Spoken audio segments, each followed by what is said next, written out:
Hi everyone, I'm Noah, and on the 11th of May 2019,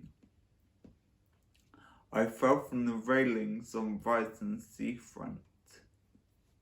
It left me with some pretty serious injuries: broken spine, broken skull, ribs with front of both of my lungs, ruptured kidney, split carotid artery, which has caused some complications with my vision because of lack of blood supply. As well as these, I also sustained a few nasty brain injuries: a subdural hematoma, a diffused accident injury, and there's one more, but I forgot. Forgive me. The specialist said I'm very lucky to be alive. There are many reasons why I'm here, and the specialist said if I wasn't so young and so physically fit, I wouldn't be here right now. I was training to be a professional rugby player and was 9th in UK for shot put. So naturally, fitness has always been very important to me. And that continues now. I have physiotherapy 4 times a week with Nikki Penny and the NeuroFit team, rugby training and games with my old college. I'm also training for shot put again now, to be in the Paralympics one day, hopefully. When I was in Putney, I actually couldn't speak to begin with. I used a board to communicate and spell things out that I wanted to say.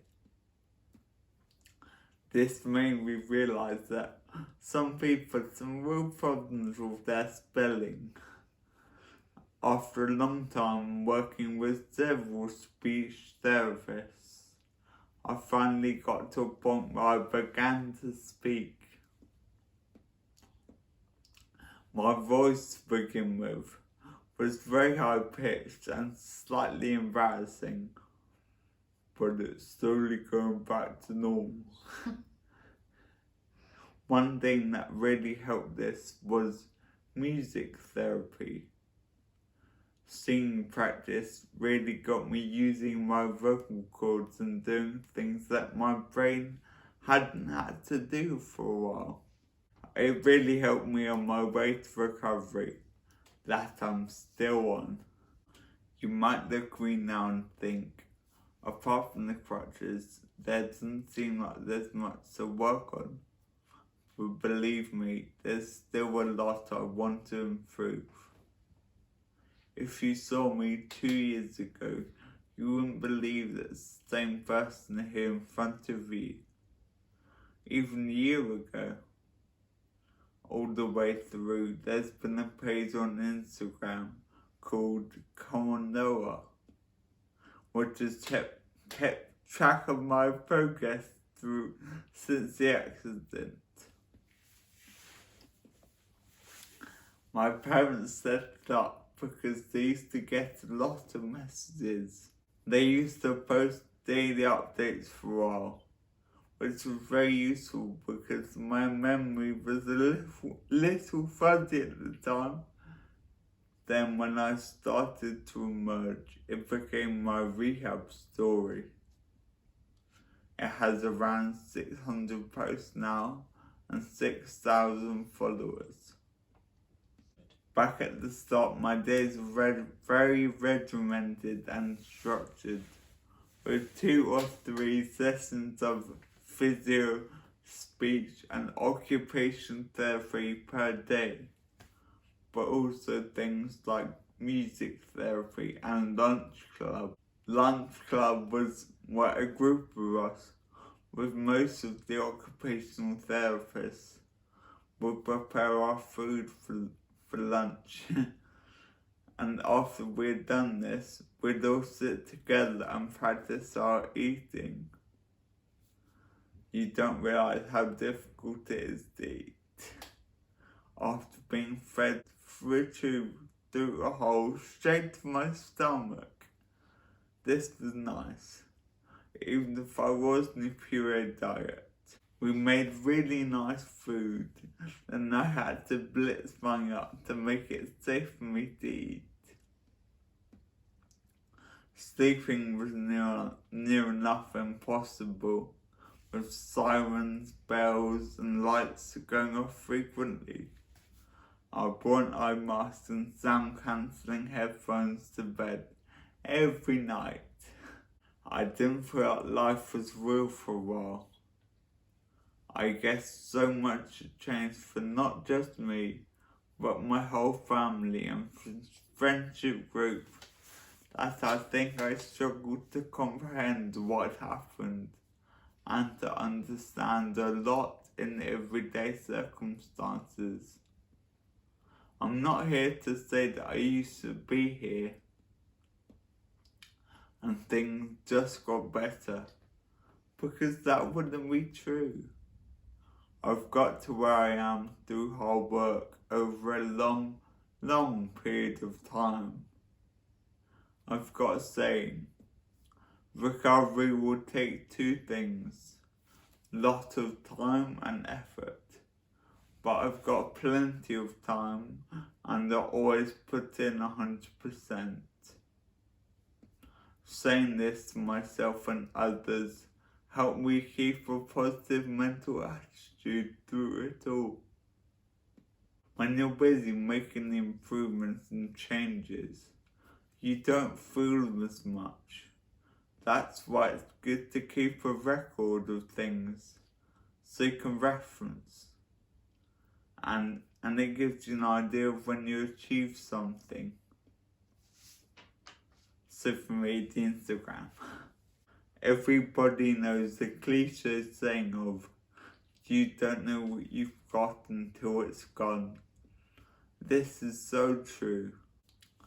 After having almost everything taken away from me and narrowly escaping with my life, I now know the true value of things that I took for granted before. Things like eating, sleeping, walking and talking, but also things like independence. Things are usually done for you. It's solely something that's come back over time. Every piece of dignity was stripped away. But the beauty of things being taken away is that you can get them back again. I guess this is my biggest fear throughout this whole process. Trying my hardest, but not being able to get things back. In my short life, I found that what you put in is what you get back out.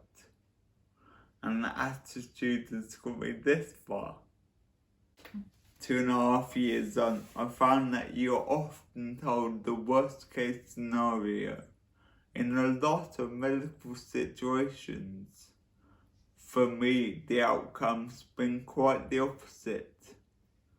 When I was still in a wheelchair, I was told that I was plateauing, not improving any further, levelling out. I didn't like the idea that then would be how far I'd improve. I decided to put everything that I have left into recovering, so I did my extras in my spare time. Because of COVID, I had quite a lot of spare time. I used a set of pedals on my arms to get the repetitive movement ingrained and work against the ataxic movement. Ataxia is when you lack coordination, so movements become a lot harder. Like tying a pair of shoelaces, for example. It takes a lot of mental concentration. so it's easier when it's closer to my body and I can see what I'm doing. Shoelaces have been the bane of my life for years now. I've seen some real improvements. I used to not even be able to hold a pair of laces in my hand. I guess the moral of my story is to never give up and to never accept where you are as where you always be. There's always something that you can do. Some might call you stubborn, others might say hardworking. But if you've done all that you can rest easy. Thank you for listening to my speech. I hope you could all understand me. I'm still working on my talking. If you can take something from this, please try that little bit more for things that you care about.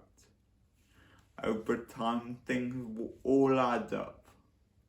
Pain is temporary, but results are forever. I'm not too sure how I've done for time, but I can't stress enough how much Putney has done for me. And a huge part of that was music therapy. I wrote and sang a song that meant a lot to me. It explains the difficulties and challenges that I had to adjust to.